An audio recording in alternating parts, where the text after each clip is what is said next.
এয়া চাওক, যোৱাকালি আহিছিলে, আমি এনেকৈ চাবলৈ দিছিলোঁ। এইখিনি মন্দিৰৰ হাঁহ এনেকৈ ঘৰত সদায় আমি আধাৰ দিওঁ, খাবলৈ আহে। খুব সুন্দৰ লাগে এনেকৈ আহিলে, ইমান হাঁহ দেখিছেনে?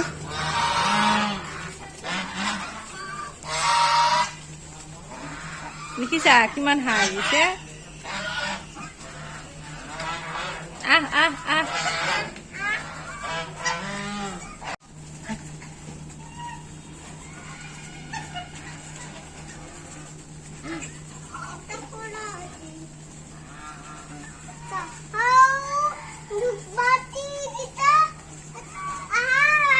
এইকেইটা গুচি যাব, এইকেইটা গুচি যাব। এইফালে আহা।